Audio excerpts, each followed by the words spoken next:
The Game of Life and How to Play It by Florence Scovel Shinn. Chapter 1. The Game. Most people consider life a battle, but it is not a battle. It is a game. It is a game, however, which cannot be played successfully without the knowledge of spiritual law, and the Old and the New Testaments give the rules of the game with wonderful clearness. Jesus Christ taught that it was a great game of giving and receiving. Whatsoever a man soweth, that shall he also reap. This means that whatever man sends out in word or deed will return to him. What he gives, he will receive. If he gives hate, he will receive hate. If he gives love, he will receive love. If he gives criticism, he will receive criticism. If he lies, he will be lied to. If he cheats, he will be cheated. We are taught also that the imaging faculty plays a leading part in the game of life. Keep thy heart, or imagination, with all diligence, for out of it are the issues of life. Proverbs chapter 4, verse 23. This means that what man images, sooner or later externalizes in his affairs. I know of a man who feared a certain disease. It was a very rare disease and difficult to get, but he pictured it continually and read about it until it manifested in his body. And he died, the victim of distorted imagination. So we see, to play successfully the game of life, we must train the imaging faculty. A person with an imaging faculty trained to image only good brings into his life every righteous desire of his heart. Health, wealth, love, friends, perfect self-expression, his highest ideals. The imagination has been called the scissors of the mind, and it is ever cutting, day by day, the pictures man sees there, and sooner or later he meets his own creations in his outer world. To train the imagination successfully, man must understand the workings of his mind. The Greeks said, "Know thyself." There are three departments of the mind: the subconscious, conscious, and superconscious. The subconscious is simply power without direction. It is like steam or electricity, and it does what it is directed to do. It has no power of induction. Whatever man feels deeply or images clearly is impressed upon the subconscious mind and carried out in minutest detail.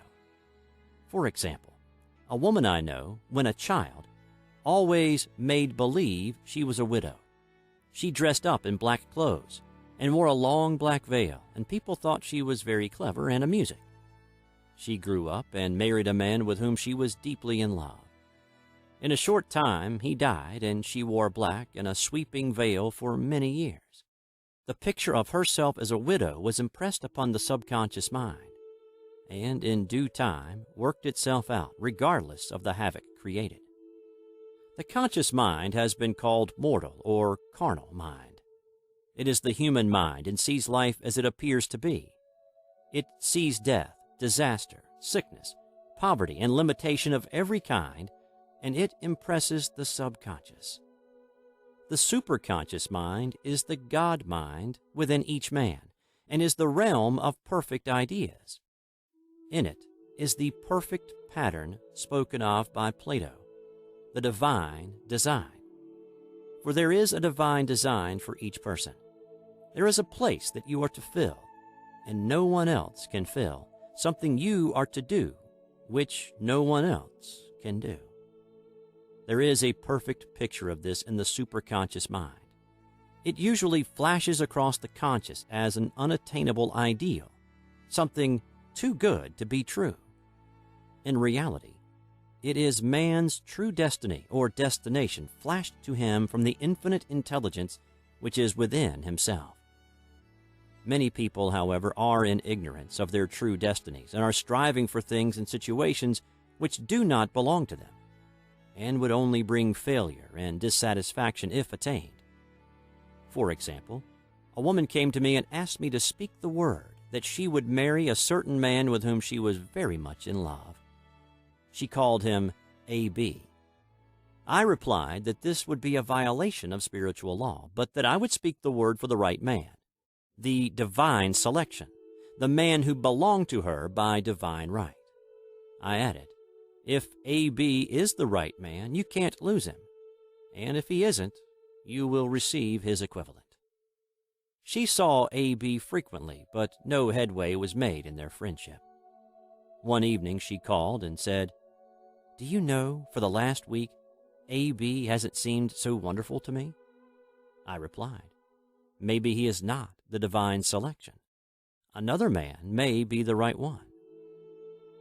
Soon after that, she met another man who fell in love with her at once, and who said she was his ideal. In fact, he said all the things that she had always wished A.B. would say to her. She remarked, it was quite uncanny. She soon returned his love and lost all interest in A.B. This shows the law of substitution. A right idea was substituted for a wrong one. Therefore, there was no loss or sacrifice involved. Jesus Christ said, "Seek ye first the kingdom of God and his righteousness, and all these things shall be added unto you." And he said the kingdom was within man. The kingdom is the realm of right ideas, or the divine pattern. Jesus Christ taught that man's words played a leading part in the game of life. By your words ye are justified, and by your words ye are condemned. Many people have brought disaster into their lives through idle words. For example, a woman once asked me why her life was now one of poverty, of limitation. Formerly, she had a home, was surrounded by beautiful things, and had often tired of the management of her home, and had said repeatedly, "I'm sick and tired of things. I wish I lived in a trunk." And she added, "Today I am living in that trunk." She had spoken herself into a trunk. The subconscious mind has no sense of humor, and people often joke themselves into unhappy experiences. For example, a woman who had a great deal of money joked continually about getting ready for the poorhouse. In a few years, she was almost destitute, having impressed the subconscious mind with a picture of lack and limitation. Fortunately, the law works both ways, and a situation of lack may be changed to one of plenty. For example, a woman came to me one hot summer's day for a treatment for prosperity. She was worn out, dejected, and discouraged. She said she possessed just $8 in the world. I said, "Good. We'll bless the $8 and multiply them as Jesus Christ multiplied the loaves and fishes. For he taught that every man had the power to bless and to multiply, to heal and to prosper." She said, "What shall I do next?" I replied, "Follow intuition. Have you a hunch to do anything or to go anywhere? Intuition means intuition, or to be taught from within. It is man's unerring guide, and I will deal more fully with its laws in a following chapter. The woman replied, "I don't know. I seem to have a hunch to go home. I've just enough money for car fare." Her home was in a distant city and was one of lack and limitation, and the reasoning mind, or intellect, would have said, "Stay in New York and get work and make some money." I replied, "Then go home. Never violate a hunch." I spoke the following words for her: "Infinite Spirit, open the way for great abundance for..." She is an irresistible magnet for all that belongs to her by divine right. I told her to repeat it continually also. She left for home immediately. In calling on a woman one day, she linked up with an old friend of her family. Through this friend, she received thousands of dollars in a most miraculous way. She has said to me often, "Tell people about the woman who came to you with $8 and a hunch." There is always plenty on man's pathway, but it can only be brought into manifestation through desire, faith, or the spoken word. Jesus Christ brought out clearly that man must make the first move.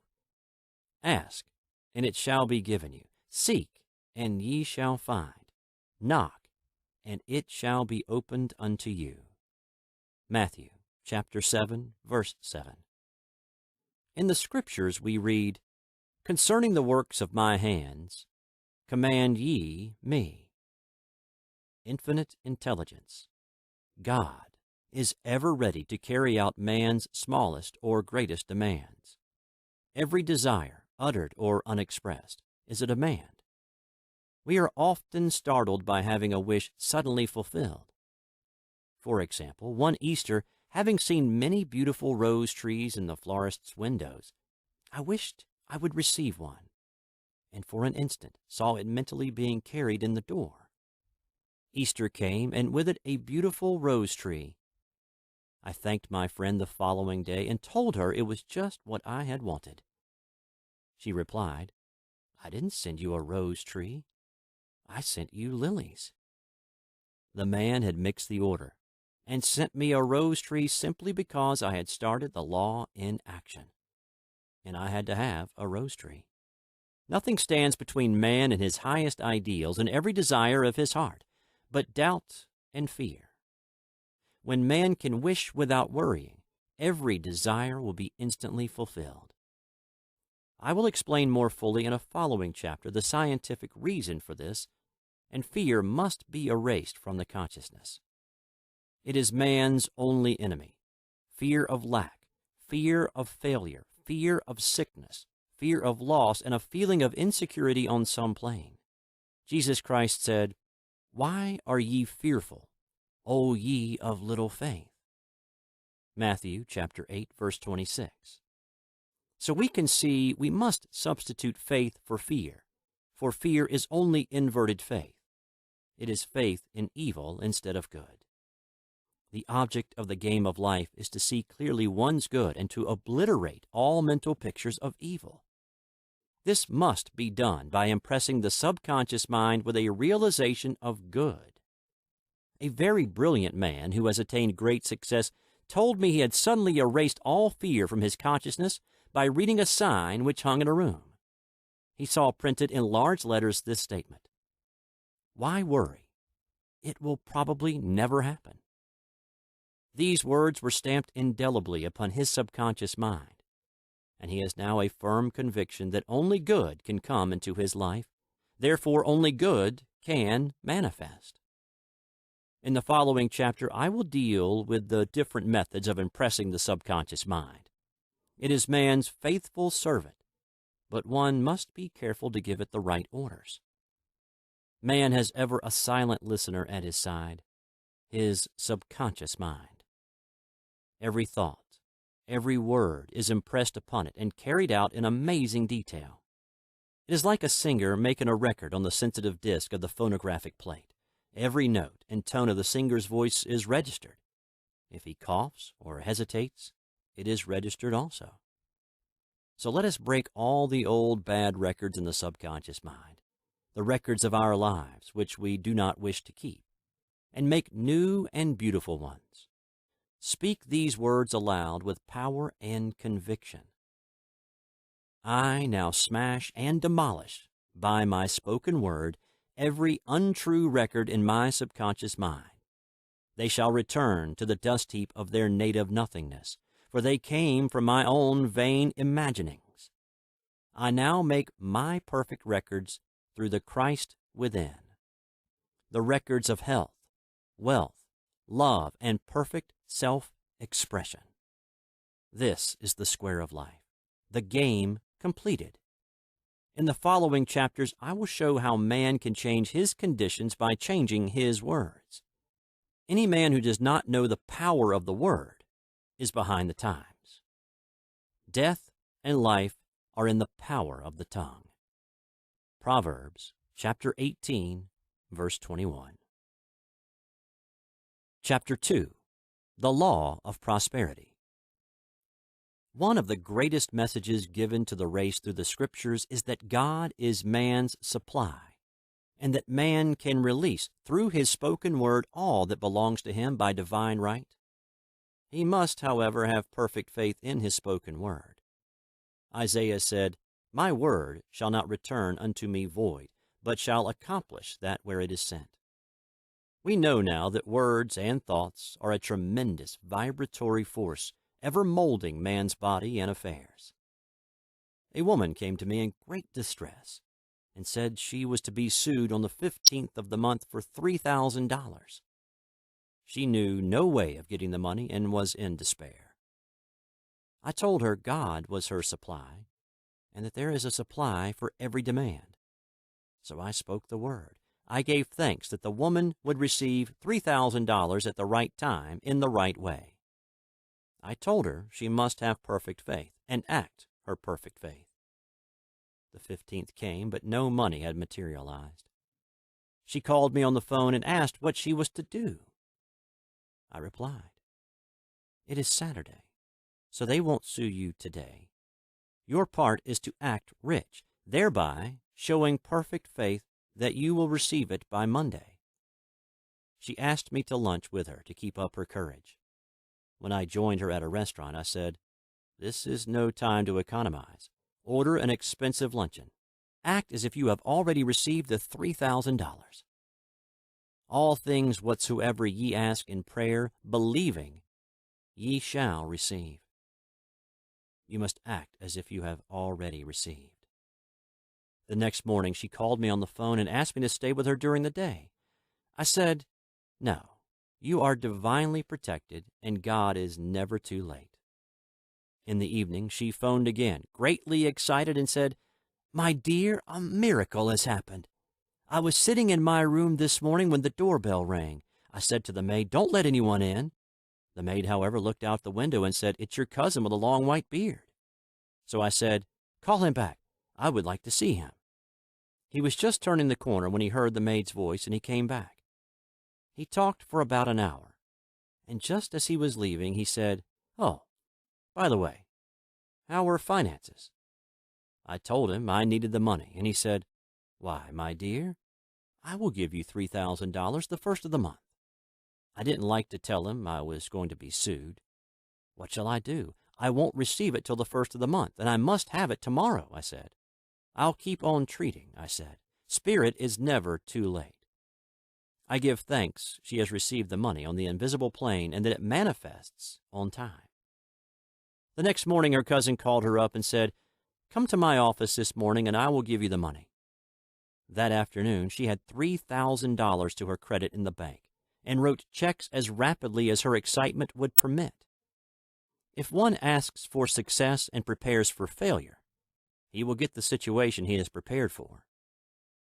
For example, a man came to me asking me to speak the word that a certain debt would be wiped out. I found he spent his time planning what he would say to the man when he did not pay his bill, thereby neutralizing my words. He should have seen himself paying the debt. We have a wonderful illustration of this in the Bible relating to the 3 kings who were in the desert, without water for their men and horses. They consulted the prophet Elisha, who gave them this astonishing message. "Thus saith the Lord, Ye shall not see wind, neither shall you see rain, yet make this valley full of ditches." Man must prepare for the thing he has asked for, when there isn't the slightest sign of it in sight. For example, a woman found it necessary to look for an apartment during the year when there was a great shortage of apartments in New York. It was considered almost an impossibility, and her friends were sorry for her and said, "Isn't it too bad? You'll have to store your furniture and live in a hotel." She replied, "You needn't feel sorry for me. I'm a Superman, and I'll get an apartment." She spoke the words. Infinite Spirit opened the way for the right apartment. She knew there was a supply for every demand, and that she was unconditioned, working on the spiritual plane, and that one with God is a majority. She had contemplated buying new blankets when the tempter, the adverse thought or reasoning mind, suggested, "Don't buy the blankets. Perhaps after all you won't get an apartment and you will have no use for them." She promptly replied to herself, "I'll dig my ditches by buying the blankets." So she prepared for the apartment, acted as though she already had it. She found one in a miraculous way, and it was given to her although there were over 200 other applicants. The blankets showed active faith. It is needless to say that the ditches dug by the 3 kings in the desert were filled to overflowing. Read 2 Kings. Getting into the spiritual swing of things is no easy matter for the average person. The adverse thoughts of doubt and fear surge from the subconscious. They are the army of the aliens, which must be put to flight. This explains why it is so often darkest before the dawn. A big demonstration is usually preceded by tormenting thoughts. Having made a statement of high spiritual truth, one challenges the old beliefs in the subconscious, and error is exposed to be put out. This is the time when one must make his affirmations of truth repeatedly, and rejoice and give thanks that he has already received. Before ye call, I shall answer. This means that every good and perfect gift is already man's awaiting his recognition. Man can only receive what he sees himself receiving. The children of Israel were told that they could have all the land they could see. This is true of every man. He has only the land within his own mental vision. Every great work, every big accomplishment has been brought into manifestation through holding to the vision. And often just before the big achievement comes apparent failure and discouragement. The children of Israel, when they reached the promised land, were afraid to go in, for they said it was filled with giants who made them feel like grasshoppers. And there we saw the giants, and we were in our own sight as grasshoppers. This is almost every man's experience. However, the one who knows spiritual law is undisturbed by appearance and rejoices while he is yet in captivity. That is, he holds to his vision and gives thanks that the end is accomplished. He has received. Jesus Christ gave a wonderful example of this. He said to his disciples, Say not ye, there are yet 4 months, and then cometh the harvest. Behold, I say unto you, lift up your eyes and look on the fields, for they are ripe already to harvest. His clear vision pierced the world of matter, and he saw clearly the 4th-dimensional world, things as they really are, perfect and complete in divine mind. So man must ever hold the vision of his journey's end and demand the manifestation of that which he has already received. It may be his perfect health, love, supply, self-expression, home, or friends. They are all finished and perfect ideas registered in divine mind, man's own superconscious mind, and must come through him, not to him. For example, a man came to me asking for treatments for success. It was imperative that he raise $50,000 for his business. The time limit was almost up when he came to me in despair. No one wanted to invest in his enterprise, and the bank had flatly refused a loan. I replied, I suppose you lost your temper while at the bank, therefore your power. You can control any situation if you first control yourself. Go back to the bank, I added, and I will treat.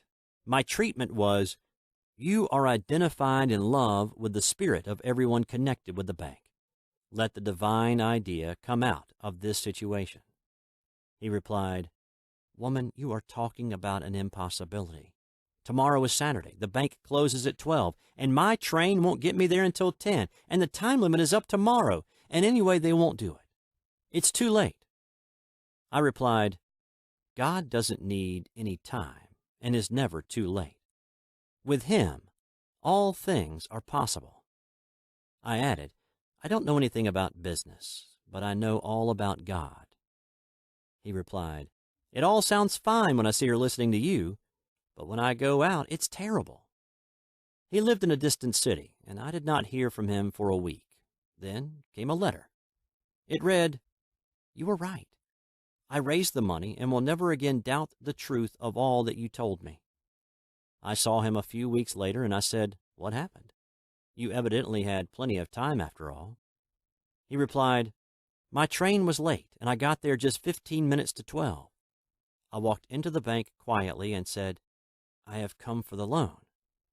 And they gave it to me without a question. It was the last 15 minutes of the time allotted to him, and infinite Spirit was not too late. In this instance, the man could never have demonstrated alone.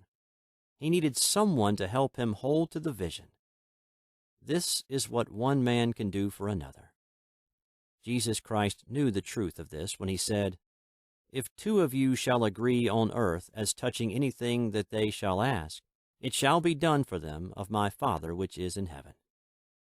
One gets too close to his own affairs and becomes doubtful and fearful. The friend or healer sees clearly the success, health, or prosperity and never wavers, because he is not close to the situation. It is much easier to demonstrate for someone else than for one's self. So a person should not hesitate to ask for help if he feels himself wavering. A keen observer of life once said, "No man can fail if some one person sees him successful." Such is the power of the vision, and many a great man owed his success to a wife or sister or a friend who believed in him and held without wavering to the perfect pattern. Chapter 3. The Power of the Word. A person knowing the power of the Word becomes very careful of his conversation. He has only to watch the reaction of his words to know that they do not return void. Through his spoken word, man is continually making laws for himself. I knew a man who said, "I always miss a car. It invariably pulls out just as I arrive." His daughter said, "I always catch a car. It's sure to come just as I get there." This occurred for years. Each one had made a separate law for himself, one of failure, one of success. This is the psychology of superstitions. The horseshoe or rabbit's foot contains no power, but man's spoken word and belief that it will bring good luck creates expectancy in the subconscious mind and attracts a lucky situation. I find, however, this will not work when man has advanced spiritually and knows a higher law. One cannot turn back and must put away graven images. For example, 2 men in my class had had great success in business for several months, when suddenly everything went to smash. We tried to analyze the situation, and I found, instead of making their affirmations and looking to God for success and prosperity, they had each bought a lucky monkey. I said, "Oh, I see. You have been trusting in the lucky monkeys instead of God. Put away the lucky monkeys and call on the law of forgiveness, for man has power to forgive or neutralize his mistakes." They decided to throw the lucky monkeys down a coal hole, and all went well again. This does not mean, however, that one should throw away every lucky ornament or horseshoe about the house, but he must recognize that the power back of it is the one and only power, God, and that the object simply gives him a feeling of expectancy. I was with a friend one day who was in deep despair. In crossing the street, she picked up a horseshoe. Immediately, she was filled with joy and hope. She said God had sent her the horseshoe in order to keep up her courage. It was, indeed, at that moment, about the only thing that could have registered in her consciousness. Her hope became faith, and she ultimately made a wonderful demonstration. I wish to make the point clear that the men previously mentioned were depending on the monkeys alone, while this woman recognized the power back of the horseshoe. I know in my own case, it took a long while to get out of a belief that a certain thing brought disappointment. If the thing happened, disappointment invariably followed. I found the only way I could make a change in the subconscious was by asserting there are not 2 powers. There is only one power, God, therefore there are not disappointments, and this thing means a happy surprise. I noticed a change at once, and happy surprises commenced coming my way. I have a friend who said nothing could induce her to walk under a ladder. I said, "If you are afraid, you are giving in to a belief in 2 powers, good and evil, instead of one. As God is absolute, there can be no opposing power, unless man makes the false of evil for himself. To show you believe in only one power, God, and that there is no power or reality in evil, walk under the next ladder you see. Soon after, she went to her bank. She wished to open her box in the safety deposit vault, and there stood a ladder on her pathway. It was impossible to reach the box without passing under the ladder. She quailed with fear and turned back. She could not face the lion on her pathway. However, when she reached the street, my words rang in her ears, and she decided to return and walk under it. It was a big moment in her life, for ladders had held her in bondage for years. She retraced her steps to the vault, and the ladder was no longer there. This so often happens. If one is willing to do a thing he is afraid to do, he does not have to. It is the law of non-resistance, which is so little understood. Someone has said that courage contains genius and magic. Face a situation fearlessly, and there is no situation to face. It falls away of its own weight. The explanation is that fear attracted the ladder on the woman's pathway, and fearlessness removed it. Thus, the invisible forces are ever working for man, who is always pulling the strings himself, though he does not know it. Owing to the vibratory power of words, whatever man voices, he begins to attract. People who continually speak of disease invariably attract it. After man knows the truth, he cannot be too careful of his words. For example, I have a friend who often says on the phone, "Do come to see me and have an old-fashioned chat." This old-fashioned chat means an hour of about 500 to 1,000 destructive words, the principal topics being loss, lack, failure, and sickness. I reply, "No, I thank you. I've had enough old-fashioned chats in my life. They are too expensive. But I will be glad to have a new-fashioned chat and talk about what we want, not what we don't want." There is an old saying that man only dares use his words for three purposes: to heal, bless, or prosper. What man says of others will be said of him, and what he wishes for another he is wishing for himself. Curses, like chickens, come home to roost. If a man wishes someone bad luck, he is sure to attract bad luck himself. If he wishes to aid someone to success, he is wishing and aiding himself to success. The body may be renewed and transformed through the spoken word and clear vision, and disease be completely wiped out of the consciousness. The metaphysician knows that all disease has a mental correspondence, and in order to heal the body, one must first heal the soul.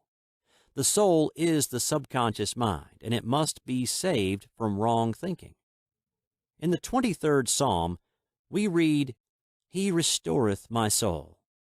This means that the subconscious mind or soul must be restored with the right ideas, and the mystical marriage is the marriage of the soul and the spirit, or the subconscious and superconscious mind. They must be one. When the subconscious is flooded with the perfect ideas of the superconscious, God and man are one. I and the Father are one. That is, he is one with the realm of perfect ideas. He is the man made in God's likeness and image, imagination, and is given power and dominion over all created things, his mind, body, and affairs. It is safe to say that all sickness and unhappiness come from the violation of the law of love. "A new commandment I give unto you, love one another, and in the game of life, love or goodwill takes every trick." For example, a woman I know had for years an appearance of a terrible skin disease. The doctors told her it was incurable, and she was in despair. She was on the stage, and she feared she would soon have to give up her profession, and she had no other means of support.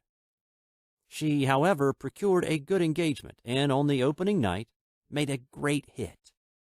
She received flattering notices from the critics, and was joyful and elated. The next day she received a notice of dismissal.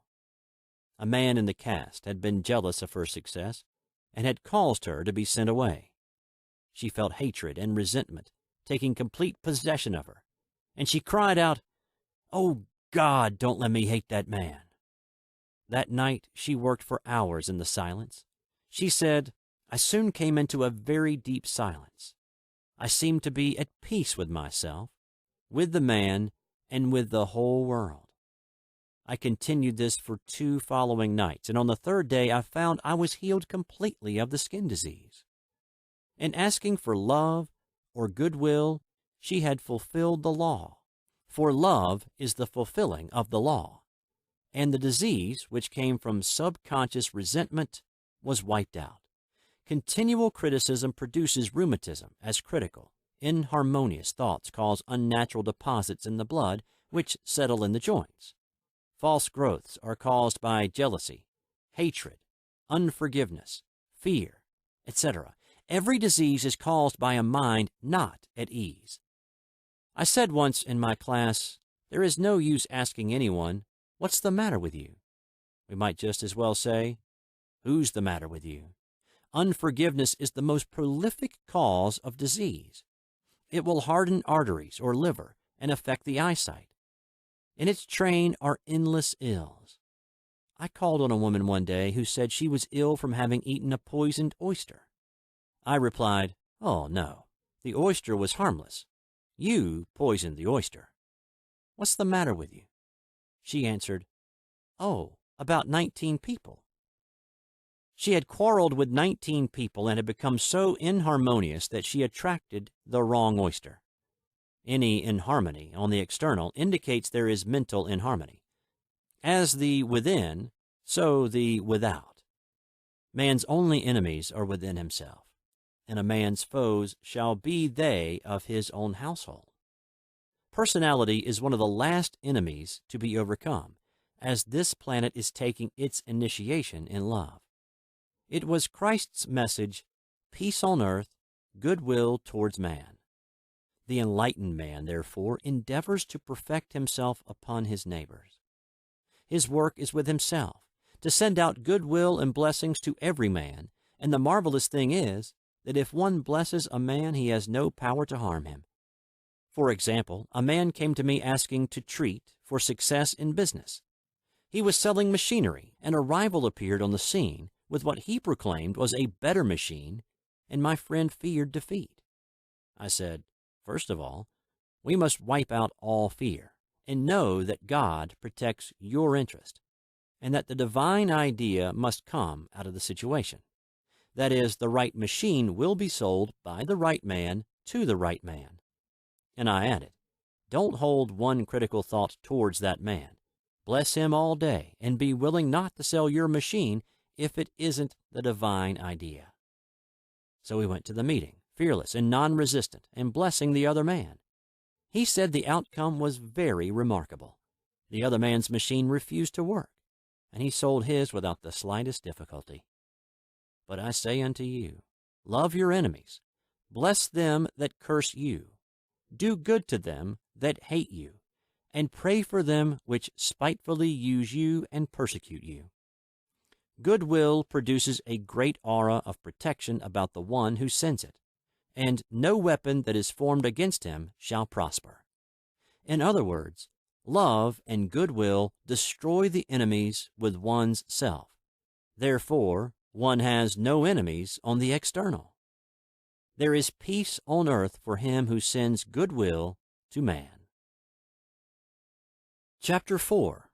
The Law of Non-Resistance. Nothing on earth can resist an absolutely non-resistant person. The Chinese say that water is the most powerful element because it is perfectly non-resistant.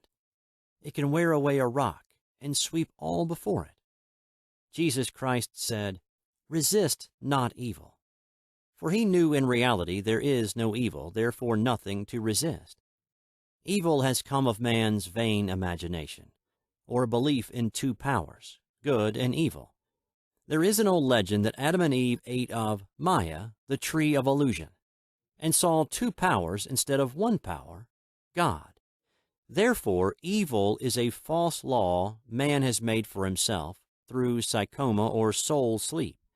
Soul sleep means that man's soul has been hypnotized by the race belief of sin, sickness, and death, etc., which is carnal or mortal thought, and his affairs have outpictured his illusions.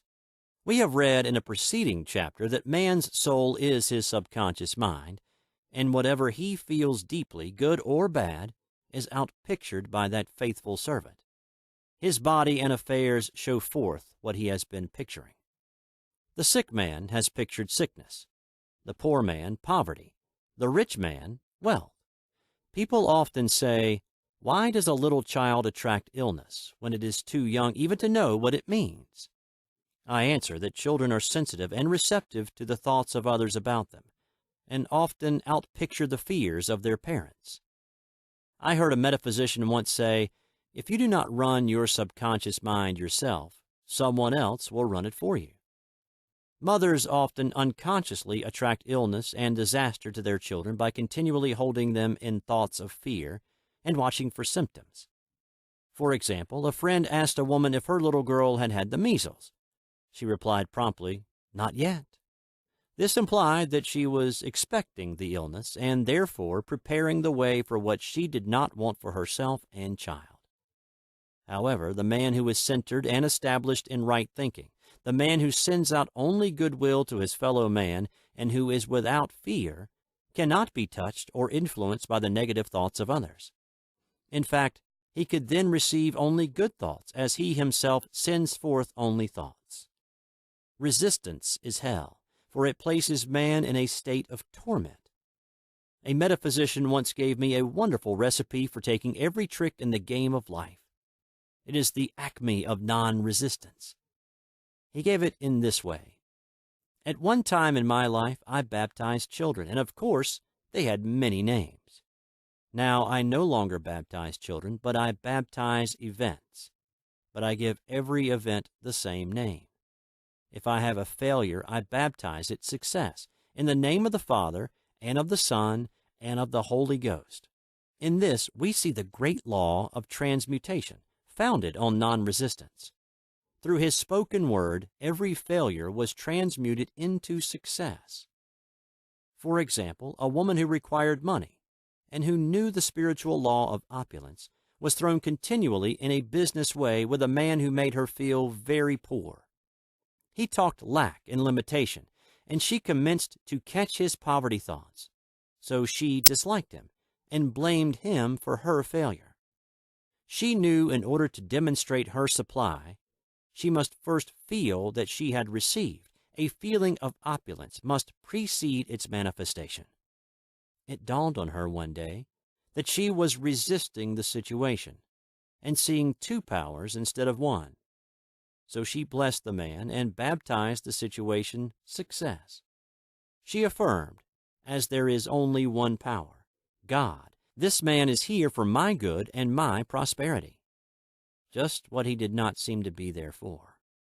Soon after that, she met, through this man, a woman who gave her, for a service rendered, several $1,000s, and the man moved to a distant city and faded harmoniously from her life. Make the statement, every man is a golden link in the chain of my good, for all men are God in manifestation, awaiting the opportunity given by man, himself, to serve the divine plan of his life. Bless your enemy, and you rob him of his ammunition. His arrows will be transmuted into blessings. This law is true of nations as well as individuals. Bless a nation, send love and goodwill to every inhabitant, and it is robbed of its power to harm. Man can only get the right idea of non-resistance through spiritual understanding. My students have often said, "I don't want to be a doormat." I reply, when you use non-resistance with wisdom, no one will ever be able to walk over you. Another example, one day I was impatiently awaiting an important telephone call. I resisted every call that came in and made no outgoing calls myself, reasoning that it might interfere with the one I was awaiting. Instead of saying, divine ideas never conflict, the call will come at the right time, leaving it to infinite intelligence to arrange, I commenced to manage things myself. I made the battle mine, not God's, and remained tense and anxious. The bell did not ring for about an hour, and I glanced at the phone and found the receiver had been off that length of time, and the phone was disconnected. My anxiety, fear, and belief in interference had brought on a total eclipse of the telephone. Realizing what I had done, I commenced blessing the situation at once. I baptized it success and affirmed I cannot lose any call that belongs to me by divine right. I am under grace and not under law. A friend rushed out to the nearest telephone to notify the company to reconnect. She entered a crowded grocery, but the proprietor left his customers and attended to the call himself. My phone was connected at once, and 2 minutes later, I received a very important call, and about an hour afterward, the one I had been awaiting. One's ships come in over a calm sea. So long as man resists a situation, he will have it with him. If he runs away from it, it will run after him. For example, I repeated this to a woman one day, and she replied, "How true that is. I was unhappy at home. I disliked my mother, who was critical and domineering. So I ran away and was married. But I married my mother, for my husband was exactly like my mother, and I had the same situation to face again." Agree with thine adversary quickly. This means agree that the adverse situation is good, be undisturbed by it, and it falls away of its own weight. "None of these things move me" is a wonderful affirmation. The inharmonious situation comes from some inharmony within man himself. When there is in him no emotional response to an inharmonious situation, it fades away forever from his pathway. So we see man's work is ever with himself. People have said to me, "Give treatments to change my husband or my brother." I reply, "No, I will give treatments to change you. When you change, your husband and your brother will change." One of my students was in the habit of lying. I told her it was a failure method, and if she lied, she would be lied to. She replied, "I don't care. I can't possibly get along without lying." One day she was speaking on the phone to a man with whom she was very much in love. She turned to me and said, "I don't trust him. I know he's lying to me." I replied, "Well, you lie yourself, so someone has to lie to you, and you will be sure it will be just the person you want the truth from." Some time after that, I saw her, and she said, "I'm cured of lying." I questioned, "What cured you?" And she replied, "I have been living with a woman who lied worse than I did." One is often cured of his faults by seeing them in others. Life is a mirror, and we find only ourselves reflected in our associates. Living in the past is a failure method and a violation of spiritual law. Jesus Christ said, "Behold, now is the accepted time. Now is the day of salvation." Lot's wife looked back and was turned into a pillar of salt. The robbers of time are the past and the future. Man should bless the past and forget it if it keeps him in bondage, and bless the future, knowing it has in store for him endless joys, but live fully in the now. For example, a woman came to me complaining that she had no money with which to buy Christmas gifts. She said, "Last year was so different. I had plenty of money and gave lovely presents, and this year I have scarcely a cent." I replied, "You will never demonstrate money while you are pathetic and live in the past. Live fully in the now and get ready to give Christmas presents. Dig your ditches and the money will come." She exclaimed, "I know what to do. I will buy some tinsel twine, Christmas seals, and wrapping paper." I replied, "Do that, and the presents will come and stick themselves to the Christmas seals." This, too, was showing financial fearlessness and faith in God, as the reasoning mind said, "Keep every cent you have, as you are not sure you will get any more." She bought the seals, paper, and twine, and a few days before Christmas received a gift of several $100s. Buying the seals and twine had impressed the subconscious with expectancy and opened the way for the manifestation of the money. She purchased all the presents in plenty of time. Man must live suspended in the moment.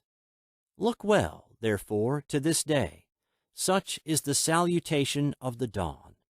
He must be spiritually alert, ever awaiting his leads, taking advantage of every opportunity. One day I said continually, silently, "Infinite Spirit, Don't let me miss a trick.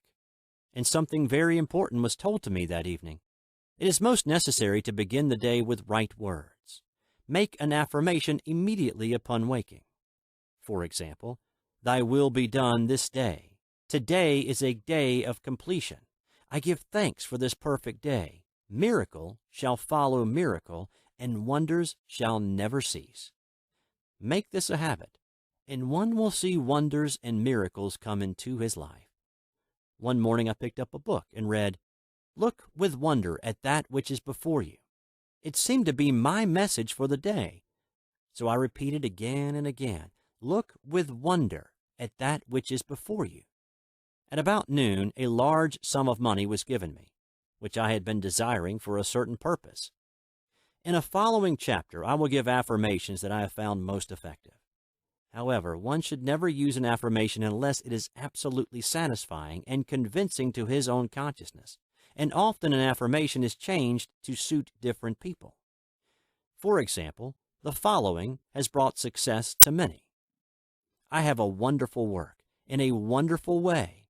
I give wonderful service for wonderful pay. I gave the first two lines to one of my students, and she added the last two. It made a most powerful statement, as there should always be perfect payment for perfect service, and a rhyme sinks easily into the subconscious. She went about singing it aloud and soon did receive wonderful work in a wonderful way and gave wonderful service for wonderful pay. Another student, a businessman, took it and changed the word work to business. He repeated, "I have a wonderful business in a wonderful way, and I give wonderful service for wonderful pay." That afternoon he made a $40,000 deal, though there had been no activity in his affairs for months. Every affirmation must be carefully worded and completely cover the ground. For example, I knew a woman who was in great need and made a demand for work. She received a great deal of work, but was never paid anything. She now knows to add, "Wonderful service for wonderful pay." It is man's divine right to have plenty, more than enough. His barns should be full, and his cup should flow over. This is God's idea for man, and when man breaks down the barriers of lack in his own consciousness, the golden age will be his, and every righteous desire of his heart fulfilled. Chapter 5. The Law of Karma and the Law of Forgiveness. Man receives only that which he gives. The game of life is a game of boomerangs. Man's thoughts, deeds, and words return to him sooner or later, with astounding accuracy. This is the law of karma, which is Sanskrit for come back. Whatsoever a man soweth, that shall he also reap. For example, a friend told me this story of herself illustrating the law. She said, "I make all my karma on my aunt. Whatever I say to her, someone says to me. I am often irritable at home, and one day said to my aunt, who was talking to me during dinner, 'No more talk. I wish to eat in peace.' The following day I was lunching with a woman with whom I wished to make a great impression. I was talking animatedly, when she said, 'No more talk. I wish to eat in peace.' My friend is high in consciousness, so her karma returns much more quickly than to one on the mental plane. The more man knows, the more he is responsible for, and a person with a knowledge of spiritual law which he does not practice suffers greatly in consequence. The fear of the Lord, law, is the beginning of wisdom. If we read the word Lord, law, it will make many passages in the Bible much clearer. "Vengeance is mine. I will repay, saith the Lord." Law. It is the law which takes vengeance, not God. God sees man perfect, created in his own image, imagination, and given power and dominion. This is the perfect idea of man, registered in divine mind, awaiting man's recognition. For man can only be what he sees himself to be, and only attain what he sees himself attaining. "Nothing ever happens without an onlooker," is an ancient saying. Man sees first his failure or success, his joy or sorrow, before it swings into visibility from the scenes set in his own imagination. We have observed this in the mother picturing disease for her child, or a woman seeing success for her husband. Jesus Christ said, "And ye shall know the truth, and the truth shall make you free." So we see freedom from all unhappy conditions comes through knowledge, a knowledge of spiritual law. Obedience precedes authority, and the law obeys man when he obeys the law. The law of electricity must be obeyed before it becomes man's servant. When handled ignorantly, it becomes man's deadly foe. So with the laws of mind. For example, a woman with a strong personal will wished she owned a house which belonged to an acquaintance, and she often made mental pictures of herself living in the house. In the course of time, the man died and she moved into the house. Several years afterwards, coming into the knowledge of spiritual law, she said to me, "Do you think I had anything to do with that man's death?" I replied, "Yes, your desire was so strong everything made way for it, but you paid your karmic debt. Your husband, whom you loved devotedly, died soon after, and the house was a white elephant on your hands for years." The original owner, however, could not have been affected by her thoughts had he been positive in the truth, nor her husband, but they were both under karmic law. The woman should have said, feeling the great desire for the house, "Infinite intelligence, give me the right house, equally as charming as this, the house which is mine by divine right." The divine selection would have given perfect satisfaction and brought good to all. The divine pattern is the only safe pattern to work by. Desire is a tremendous force and must be directed in the right channels, or chaos ensues. In demonstrating, the most important step is the first step, to ask aright. Man should always demand only that which is by divine right. To go back to the illustration, had the woman taken this attitude, "If this house I desire is mine, I cannot lose it. If it is not, give me its equivalent." The man might have decided to move out harmoniously had it been the divine selection for her, or another house would have been substituted. Anything forced into manifestation through personal will is always ill-got, and has ever bad success. Man is admonished, "My will be done, not thine." And the curious thing is, man always gets just what he desires when he does relinquish personal will, thereby enabling infinite intelligence to work through him. "Stand ye still and see the salvation of the Lord." Law. For example, a woman came to me in great distress. Her daughter had determined to take a very hazardous trip, and the mother was filled with fear. She said she had used every argument, had pointed out the dangers to be encountered, and forbidden her to go. But the daughter became more and more rebellious and determined. I said to the mother, "You are forcing your personal will upon your daughter, which you have no right to do, and your fear of the trip is only attracting it, for man attracts what he fears." I added, "Let go, and take your mental hands off. Put it in God's hands, and use this statement: I put this situation in the hands of infinite love and wisdom. If this trip is the divine plan, I bless it and not longer resist. But if it is not divinely planned, I give thanks that it is now dissolved and dissipated." A day or two after that, her daughter said to her, "Mother, I have given up the trip," and the situation returned to its native nothingness. It is learning to stand still, which seems so difficult for man. I have dealt more fully with this law in the chapter on non-resistance. I will give another example of sowing and reaping, which came in the most curious way. A woman came to me saying she had received a counterfeit $20 bill given to her at the bank. She was much disturbed, for she said, "The people at the bank will never acknowledge their mistake." I replied, "Let us analyze the situation and find out why you attracted it." She thought a few moments and exclaimed, "I know it. I sent a friend a lot of stage money just for a joke." So the law had sent her some stage money, for it doesn't know anything about jokes. I said, Now, we will call on the law of forgiveness and neutralize the situation. Christianity is founded upon the law of forgiveness. Christ has redeemed us from the curse of the karmic law, and the Christ within each man is his Redeemer and salvation from all inharmonious conditions. So I said, Infinite Spirit, we call on the law of forgiveness and give thanks that she is under grace and not under law, and cannot lose this $20 which is hers by divine right.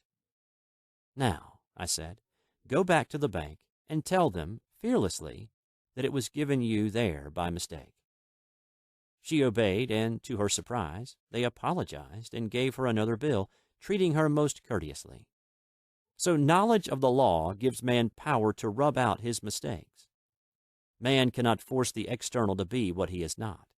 If he desires riches, he must be rich first in consciousness. For example, a woman came to me asking treatment for prosperity. She did not take much interest in her household affairs, and her home was in great disorder. I said to her, if you wish to be rich, you must be orderly. All men with great wealth are orderly, and order is heaven's first law. I added, you will never become rich with a burnt match in the pincushion. She had a good sense of humor and commenced immediately, putting her house in order. She rearranged furniture, straightened out bureau drawers, cleaned rugs, and soon made a big financial demonstration, a gift from a relative. The woman herself became made over and keeps herself keyed up financially by being ever watchful of the external and expecting prosperity, knowing God is her supply. Many people are in ignorance of the fact that gifts and things are investments, and that hoarding and saving invariably lead to loss. There is that scattereth and yet increaseth, and there is that withholdeth more than is meet, but it tendeth to poverty. For example, I knew a man who wanted to buy a fur-lined overcoat. He and his wife went to various shops, but there was none he wanted. He said they were all too cheap-looking. At last he was shown one the salesman said was valued at $1,000, but which the manager would sell him for $500, as it was late in the season. His financial possessions amounted to about $700. The reasoning mind would have said you can't afford to spend nearly all you have on a coat. But he was very intuitive and never reasoned. He turned to his wife and said, if I get this coat, I'll make a ton of money. So his wife consented, weakly. About a month later, he received a $10,000 commission. The coat made him feel so rich it linked him with success and prosperity. Without the coat, he would not have received the commission. It was an investment, paying large dividends. If man ignores these leadings to spend or to give, the same amount of money will go in an uninteresting or unhappy way. For example, a woman told me on Thanksgiving Day she informed her family that they could not afford a Thanksgiving dinner. She had the money, but decided to save it. A few days later, someone entered her home and took from the bureau drawer the exact amount the dinner would have cost. The law always stands back of the man who spends fearlessly, with wisdom. For example, one of my students was shopping with her little nephew. The child clamored for a toy, which she told him she could not afford to buy. She realized suddenly that she was seeking lack and not recognizing God as her supply. So she bought the toy and on her way home picked up in the street the exact amount of money she had paid for it. Man's supply is inexhaustible and unfailing when fully trusted, but faith or trust must precede the demonstration. According to your faith, be it unto you.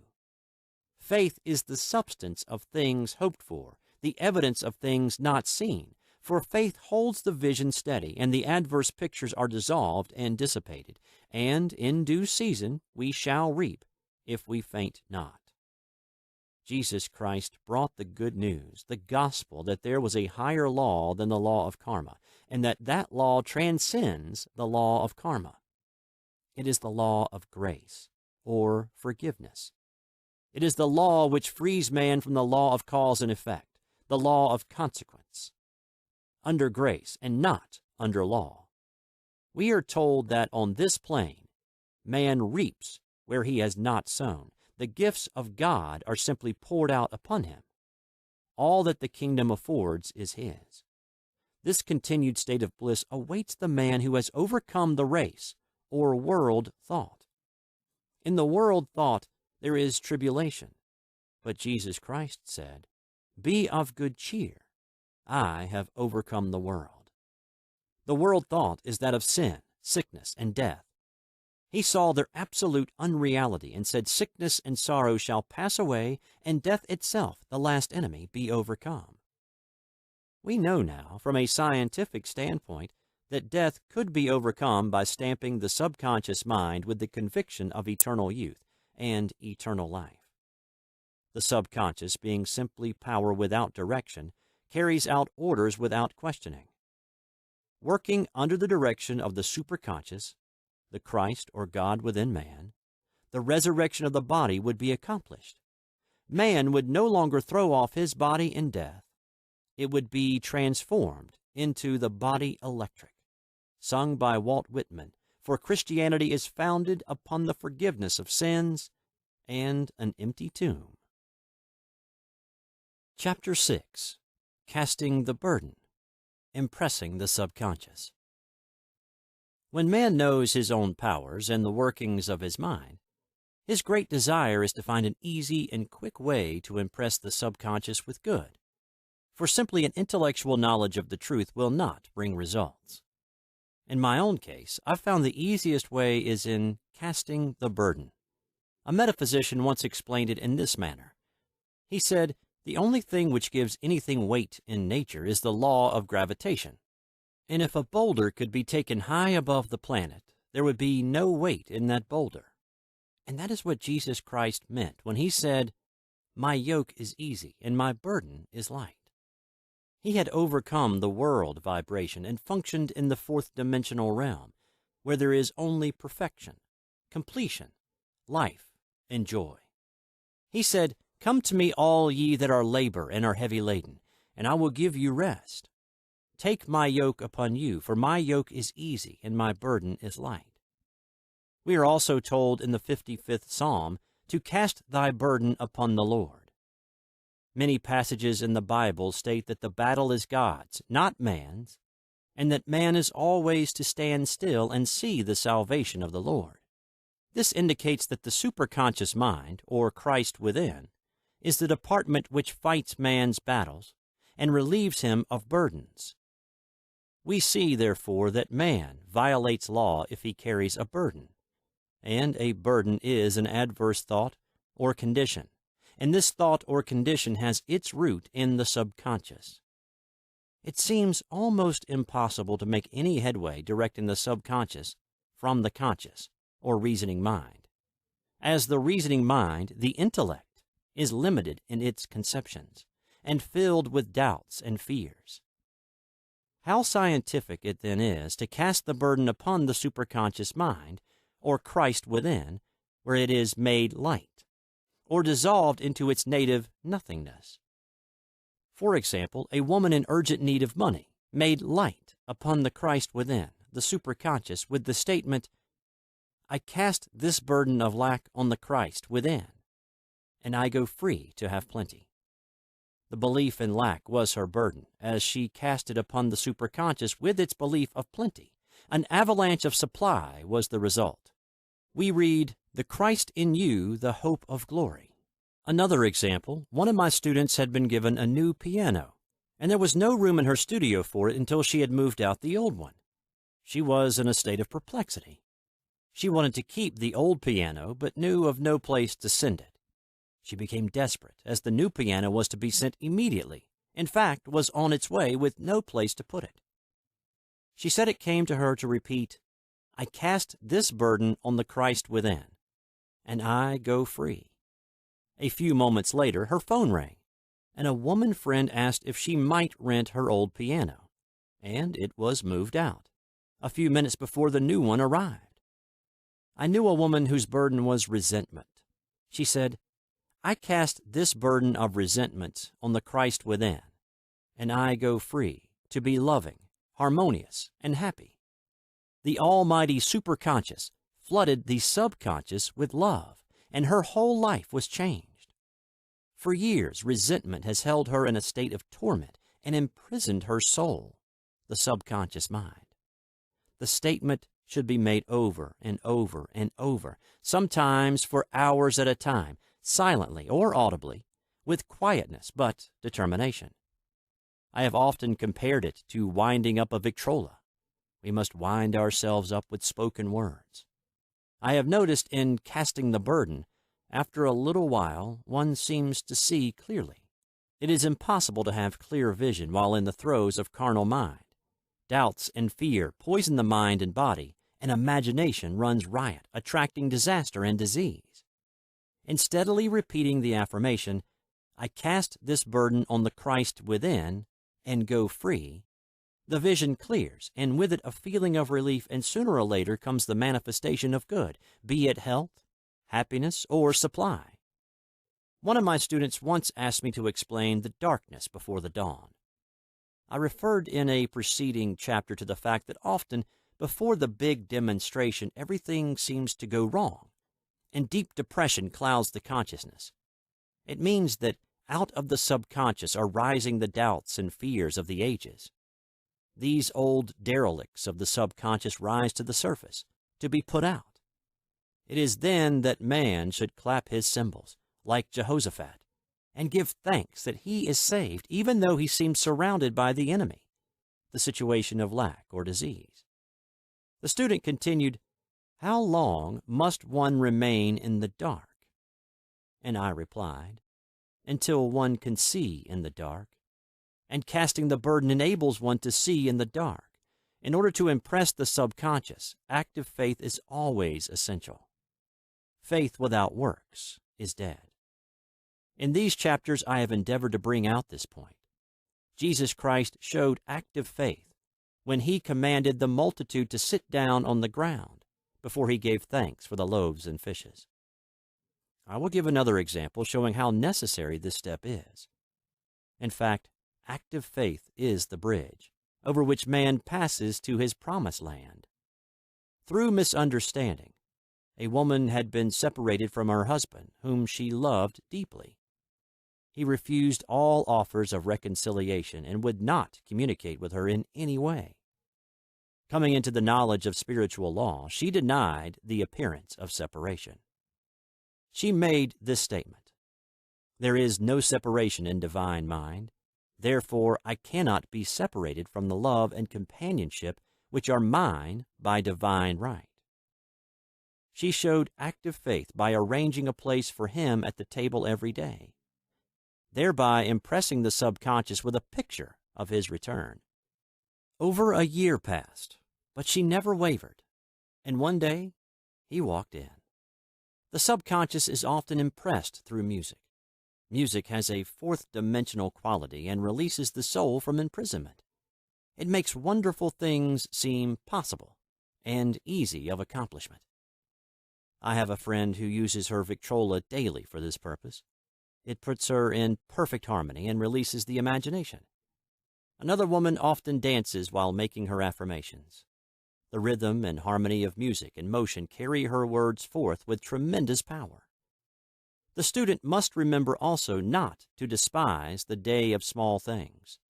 Invariably, before a demonstration come signs of land. Before Columbus reached America, he saw birds and twigs which showed him land was near. So it is with a demonstration. But often the student mistakes it for the demonstration itself and is disappointed. For example, a woman had spoken the word for a set of dishes. Not long afterwards, a friend gave her a dish which was old and cracked. She came to me and said, "Well, I asked for a set of dishes, and all I got was a cracked plate." I replied, "The plate was only signs of land. It shows your dishes are coming. Look upon it as birds and seaweed." And not long afterwards, the dishes came. Continually making believe impresses the subconscious. If one makes believe he is rich and makes believe he is successful, in due time he will reap. Children are always making believe, and except ye be converted and become as little children, ye shall not enter the kingdom of heaven. For example, I know of a woman who was very poor, but no one could make her feel poor. She earned a small amount of money from rich friends who constantly reminded her of her poverty and to be careful in saving. Regardless of their admonitions, she would spend all her earnings on a hat, or make someone a gift, or be in a rapturous state of mind. Her thoughts were always centered on beautiful clothes and rings and things, but without envying others. She lived in the world of the wondrous, and only riches seemed real to her.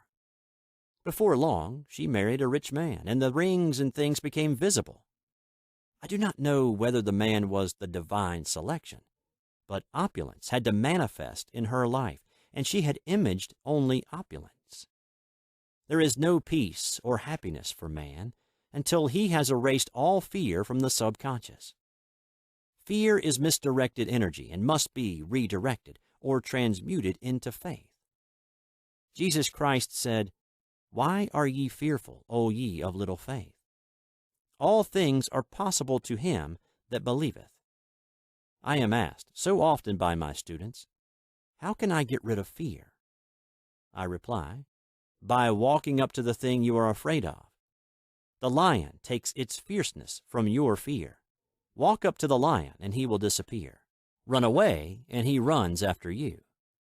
I have shown in previous chapters how the lion of lack disappeared when the individual spent money fearlessly, showing faith that God was his supply and therefore unfailing. Many of my students have come out of the bondage of poverty and are now bountifully supplied through losing all fear of letting money go out. The subconscious is impressed with the truth that God is the giver and gift. Therefore, as one is one with the giver, he is one with the gift. A splendid statement is, "I now thank God the giver for God the gift." Man has long separated himself from his good and his supply through thoughts of separation and lack that sometimes it takes dynamite to dislodge these false ideas from the subconscious, and the dynamite is a big situation. We see in the foregoing illustration how the individual was freed from his bondage by showing fearlessness. Man should watch himself hourly to detect if his motive for action is fear or faith. Choose ye this day whom we shall serve, fear or faith. Perhaps one's fear is of personality. Then do not avoid the people feared. Be willing to meet them cheerfully, and they will either prove golden links in the chain of one's good or disappear harmoniously from one's pathway. Perhaps one's fear is of disease or germs. Then one should be fearless and undisturbed in a germ-laden situation, and he would be immune. One can only contract germs while vibrating at the same rate as the germ, and fear drags men down to the level of the germ. Of course, the disease-laden germ is the product of carnal mind, as all thought must objectify. Germs do not exist in the superconscious or divine mind, therefore are the product of man's vain imagination. In the twinkling of an eye, man's release will come when he realizes there is no power in evil. The material world will fade away, and the fourth-dimensional world, the world of the wondrous, will swing into manifestation. "And I saw a new heaven and a new earth, and there shall be no more death, neither sorrow nor crying, neither shall there be any more pain, for the former things are passed away." Chapter 7. Love. Every man on this planet is taking his initiation in love. "A new commandment I give unto you, that ye love one another." Uspensky states in Tertium Organum that love is a cosmic phenomenon and opens to man the fourth-dimensional world, the world of the wondrous. Real love is selfless and free from fear. It pours itself out upon the object of its affection, without demanding any return. Its joy is in the joy of giving. Love is God in manifestation and the strongest magnetic force in the universe. Pure, unselfish love draws to itself its own.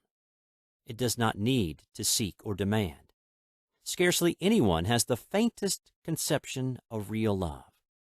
Man is selfish, tyrannical, or fearful in his affections. thereby losing the thing he loves. Jealousy is the worst enemy of love, for the imagination runs riot, seeing the loved one attracted to another, and invariably these fears objectify if they are not neutralized. For example, a woman came to me in deep distress. The man she loved had left her for other women, and said he never intended to marry her. She was torn with jealousy and resentment, and said she hoped he would suffer as he had made her suffer, and added, "How could he leave me when I loved him so much?" I replied, "You are not loving that man, you are hating him," and added, "You can never receive what you have never given. Give a perfect love, and you will receive a perfect love. Perfect yourself on this man. Give him a perfect, unselfish love, demanding nothing in return. Do not criticize or condemn, and bless him wherever he is." She replied, "No, I won't bless him unless I know where he is." "Well," I said, "that is not real love. When you send out real love will return to you, either from this man or his equivalent. For if this man is not the divine selection, you will not want him. As you are one with God, you are one with the love which belongs to you by divine right." Several months passed, and matters remained about the same, but she was working conscientiously with herself. I said, "When you are no longer disturbed by his cruelty, he will cease to be cruel, as you are attracting it through your own emotions." Then I told her of a brotherhood in India who never said good morning to each other. They used these words, "I salute the divinity in you."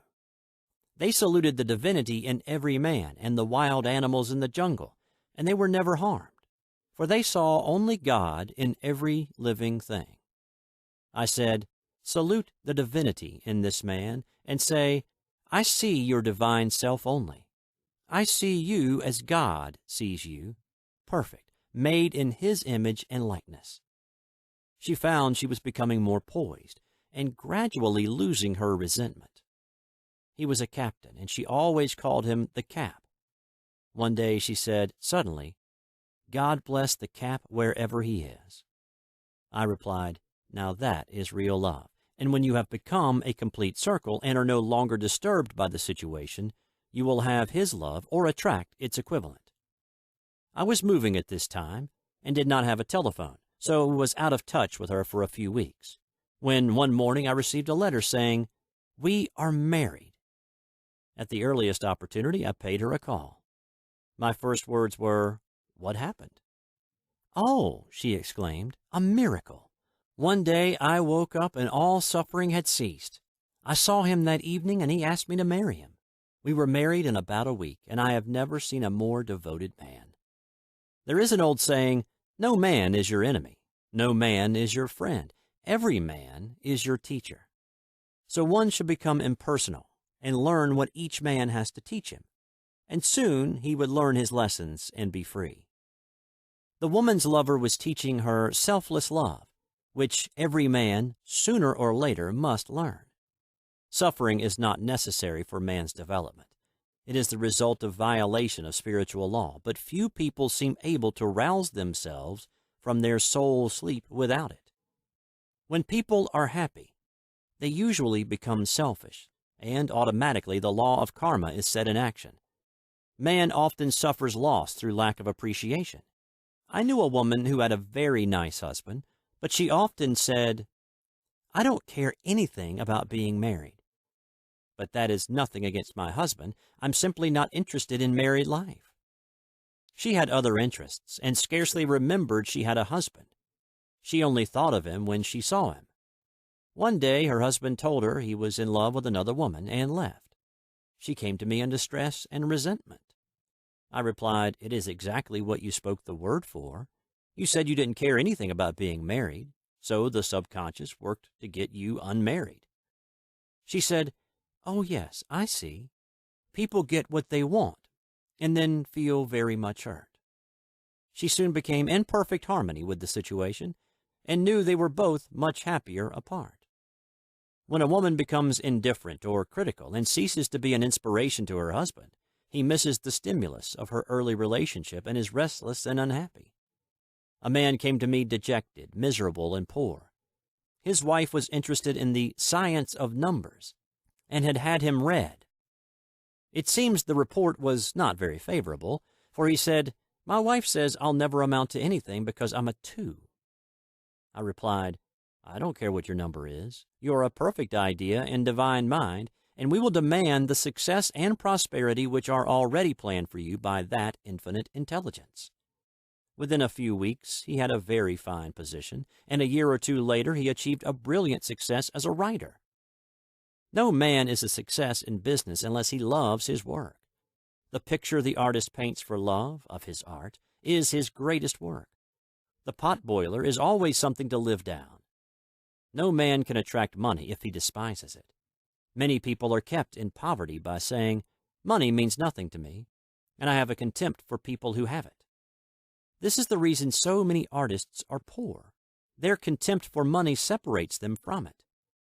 I remember hearing one artist say of another, "He's no good as an artist. He has money in the bank." This attitude of mind, of course, separates man from his supply. He must be in harmony with a thing in order to attract it. Money is God in manifestation, as freedom from want and limitation. But it must be always kept in circulation and put to right uses. Hoarding and saving react with grim vengeance. This does not mean that man should not have houses and lots, stocks and bonds, for the barns of the righteous man shall be full. It means man should not hoard even the principal if an occasion arises when money is necessary. In letting it go out fearlessly and cheerfully, he opens the way for more to come in, for God is man's unfailing and inexhaustible supply. This is the spiritual attitude towards money, and the great bank of the universal never fails. We see an example of hoarding in the film production of Greed. The woman won $5,000 in a lottery, but would not spend it. She hoarded and saved, let her husband suffer and starve, and eventually she scrubbed floors for a living. She loved the money itself and put it above everything, and one night she was murdered and the money taken from her. This is an example of where love of money is the root of all evil. Money in itself is good and beneficial, but used for destructive purposes, hoarded and saved, or considered more important than love, brings disease and disaster, and the loss of the money itself. Follow the path of love, and all things are added, for God is love, and God is supply. Follow the path of selfishness and greed, and the supply vanishes, and man is separated from it. For example, I knew the case of a very rich woman who hoarded her income. She rarely gave anything away, but bought things for herself. She was very fond of necklaces, and a friend once asked her how many she possessed. She replied, 67. She bought them and put them away, carefully wrapped in tissue paper. Had she used the necklaces, it would have been quite legitimate, but she was violating the law of use. Her closets were filled with clothes she never wore, and jewels which never saw the light. The woman's arms were gradually becoming paralyzed from holding on to things, and eventually she was considered incapable of looking after her affairs, and her wealth was handed over to others to manage. So man, in ignorance of the law, brings about his own destruction. All disease, all unhappiness come from the violation of the law of love. Man's boomerangs of hate, resentment, and criticism come back laden with sickness and sorrow. Love seems almost a lost art, but the man with the knowledge of spiritual law knows it must be regained, for without it he has become as sounding brass and tinkling cymbals. For example, I had a student who came to me month after month to clean her consciousness of resentment. After a while, she arrived at the point where she resented only one woman, but that one woman kept her busy. Little by little, she became poised and harmonious, and one day, all resentment was wiped out. She came in radiant and exclaimed, "You can't understand how I feel." The woman said something to me, and instead of being furious, I was loving and kind, and she apologized and was perfectly lovely to me. No one can understand the marvelous lightness I feel within. Love and goodwill are invaluable in business. For example, a woman came to me complaining of her employer. She said she was cold and critical, and knew she did not want her in the position. "Well," I replied, salute the divinity in the woman, and send her love. She said, I can't.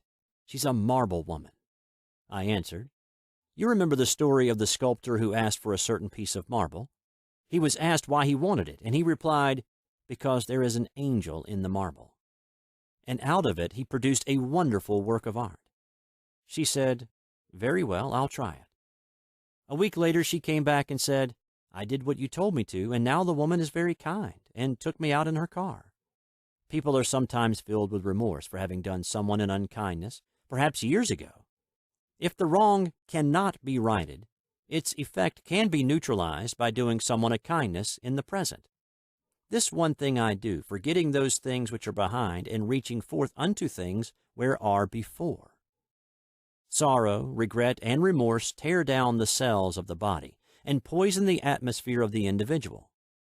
A woman said to me in deep sorrow, treat me to be happy and joyous, for my sorrow makes me so irritable with members of my family that I keep making more karma. I was asked to treat a woman who was mourning for her daughter. I denied all belief in loss and separation and affirmed that God was the woman's joy, love, and peace. The woman gained her poise at once, but sent word by her son not to treat any longer because she was so happy it wasn't respectable. So mortal mind loves to hang on to its griefs and regrets.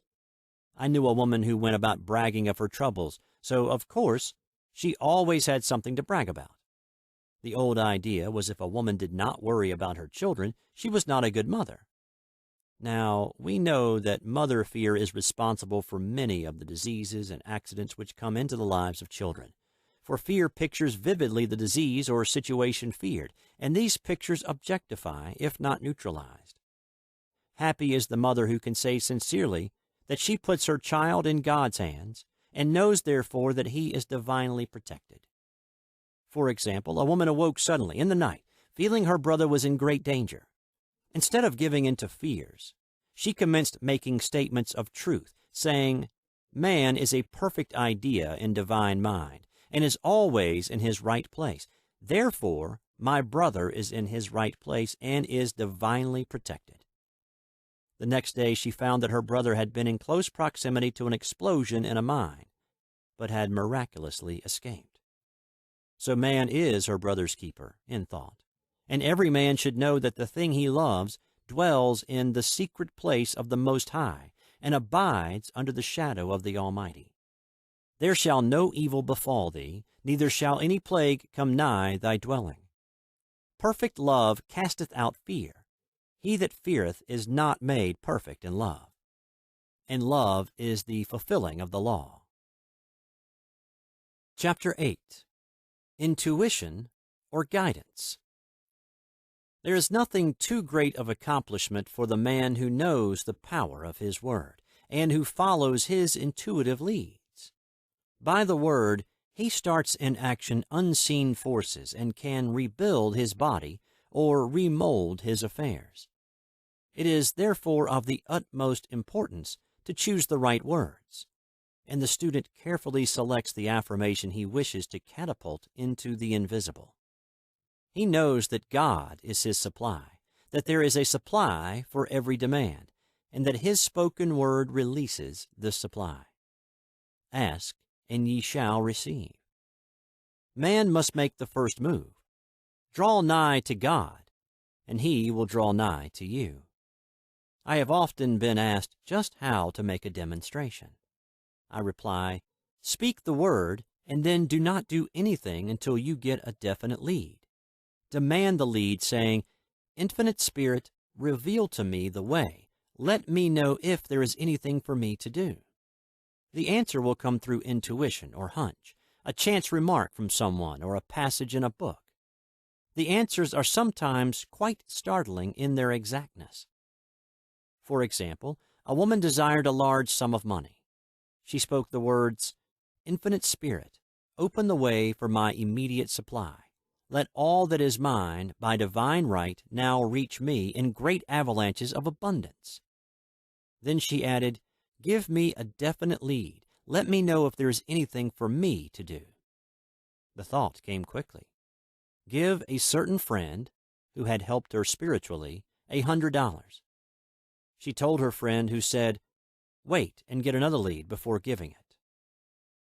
So she waited, and that day met a woman who said to her, "I gave someone $1 today. It was just as much for me as it would be for you to give someone 100. This was indeed an unmistakable lead, so she knew she was right in giving the $100. It was a gift which proved a great investment, for shortly after that, a large sum of money came to her in a remarkable way. Giving opens the way for receiving. In order to create activity in finances, one should give. Tithing, or giving 1/10 of one's income, is an old Jewish custom and is sure to bring increase. Many of the richest men in this country have been tithers, and I have never known it to fail as an investment. The 10th part goes forth and returns blessed and multiplied. But the gift, or tithe, must be given with love and cheerfulness, for God loveth a cheerful giver. Bills should be paid cheerfully. All money should be sent forth fearlessly and with a blessing. This attitude of mind makes man master of money. It is his to obey, and his spoken word then opens vast reservoirs of wealth. Man himself limits his supply by his limited vision. Sometimes the student has a great realization of wealth, but is afraid to act. The vision and action must go hand in hand, as in the case of the man who bought the fur-lined overcoat. A woman came to me asking me to speak the word for a position. So I demanded, "Infinite Spirit, open the way for this woman's right position." Never ask for just a position. Ask for the right position, the place already planned in divine mind, as it is the only one that will give satisfaction. I then gave thanks that she had already received and that it would manifest quickly. Very soon she had 3 positions offered her, 2 in New York and 1 in Palm Beach, and she did not know which to choose. I said, "Ask for a definite lead." The time was almost up and was still undecided when one day she telephoned. When I woke up this morning, I could smell Palm Beach. She had been there before and knew its balmy fragrance. I replied, "Well, if you can smell Palm Beach from here, it is certainly your lead." She accepted the position, and it proved a great success. Often one's lead comes at an unexpected time.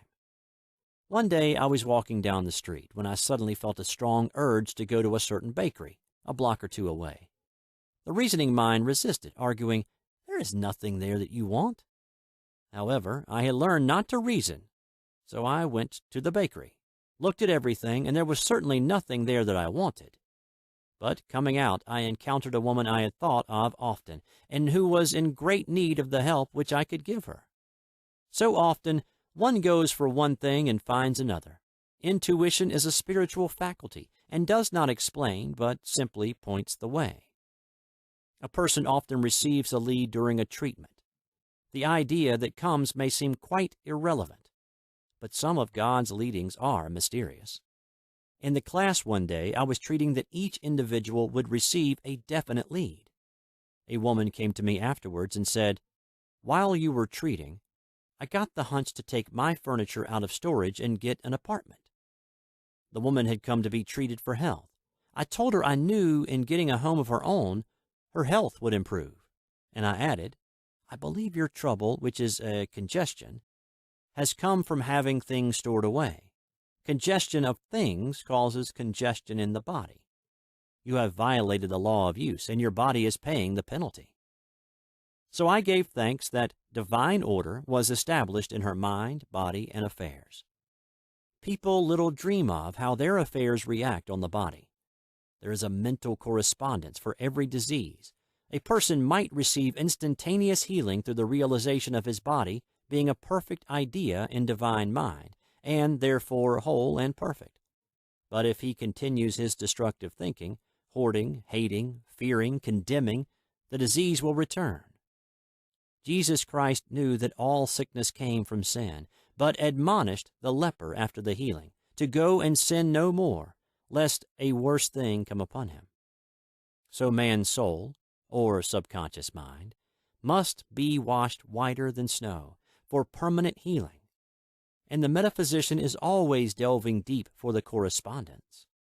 Jesus Christ said, "Condemn not, lest ye also be condemned. Judge not, lest ye be judged." Many people have attracted disease and unhappiness through condemnation of others. What man condemns in others, he attracts to himself. For example, a friend came to me in anger and distress because her husband had deserted her for another woman. She condemned the other woman and said continually she knew he was a married man and had no right to accept his attentions. I replied, "Stop condemning the woman, bless her, and be through with the situation. Otherwise, you are attracting the same thing to yourself." She was deaf to my words, and a year or two later became deeply interested in a married man herself. Man picks up a live wire whenever he criticizes or condemns, and may expect a shock. Indecision is a stumbling block in many a pathway. In order to overcome it, make the statement repeatedly. I am always under direct inspiration. I make right decisions quickly. These words impress the subconscious, and soon one finds himself awake and alert, making his right moves without hesitation.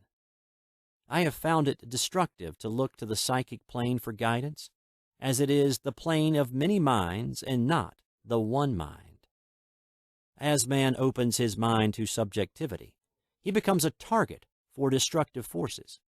The psychic plane is the result of man's mortal thought, and is on the plane of opposites. He may receive either good or bad messages. The science of numbers and the reading of horoscopes keep man down on the mental or mortal plane, for they deal only with the karmic path. I know of a man who should have been dead years ago, according to his horoscope, but he is alive and a leader of one of the biggest movements in this country for the uplift of humanity. It takes a very strong mind to neutralize a prophecy of evil. The student should declare, "Every false prophecy shall come to naught.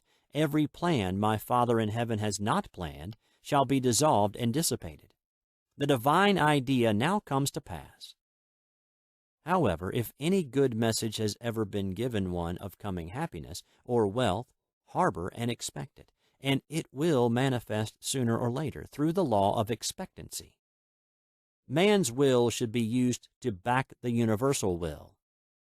I will that the will of God be done. It is God's will to give every man every righteous desire of his heart, and man's will should be used to hold the perfect vision without wavering. The prodigal son said, "I will arise and go to my father." It is indeed often an effort of the will to leave the husks and swine of mortal thinking. It is so much easier for the average person to have fear than faith. So faith is an effort of the will.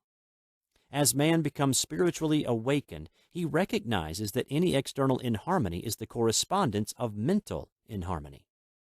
If he stumbles or falls, he may know he is stumbling or falling in consciousness. One day, a student was walking along the street condemning someone in her thoughts. She was saying mentally, "That woman is the most disagreeable woman on earth," when suddenly 3 Boy Scouts rushed around the corner and almost knocked her over.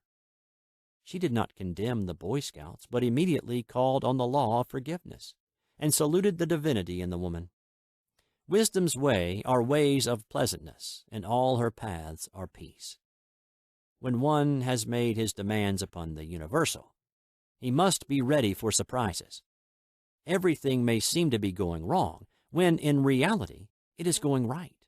For example, a woman was told that there was no loss in divine mind, therefore she could not lose anything which belonged to her. Anything lost would be returned, or she would receive its equivalent. Several years previously, she had lost $2,000. She had loaned the money to a relative during her lifetime, but the relative had died, leaving no mention of it in her will. The woman was resentful and angry, and as she had no written statement of the transaction, she never received the money. So she determined to deny the loss and collect the $2,000 from the Bank of the Universal. She had to begin by forgiving the woman, as resentment and unforgiveness closed the doors of this wonderful bank. She made this statement: I deny loss. There is no loss in divine mind. Therefore, I cannot lose the $2,000 which belong to me by divine right. As one door shuts, another door opens. She was living in an apartment house which was for sale, and in the lease was a clause stating that if the house was sold, the tenants would be required to move out within 90 days. Suddenly, the landlord broke the leases and raised the rent. Again, injustice was on her pathway, but this time she was undisturbed. She blessed the landlord and said, as the rent has been raised, it means that I'll be that much richer, for God is my supply. New leases were made out for the advanced rent, but by some divine mistake, the 90 days clause had been forgotten. Soon after, the landlord had an opportunity to sell the house. On account of the mistake in the new leases, the tenants held possession for another year. The agent offered each tenant $200 if he would vacate. Several families moved. 3 remained, including the woman. A month or 2 passed, and the agent again appeared. This time he said to the woman, will you break your lease for the sum of $1,500? It flashed upon her. Here comes the $2,000. She remembered having said to friends in the house, we will all act together if anything more is said about leaving. So her lead was to consult her friends. These friends said, well, if they have offered you $1,500, they will certainly give $2,000. So she received a check for $2,000 for giving up the apartment. It was certainly a remarkable working of the law, and the apparent injustice was merely opening the way for her demonstration. It proved that there is no loss, and when man takes his spiritual stand, he collects all that is his from this great reservoir of good. I will restore to you the years the locusts have eaten. These adverse thoughts alone rob man, for no man gives to himself but himself, and no man takes away from himself but himself. Man is here to prove God and to bear witness to the truth, and he can only prove God by bringing plenty out of lack, and justice out of justice. Prove me now herewith, saith the Lord of hosts, if I will not open you the windows of heaven and pour out a blessing, that there shall not be room enough to receive it.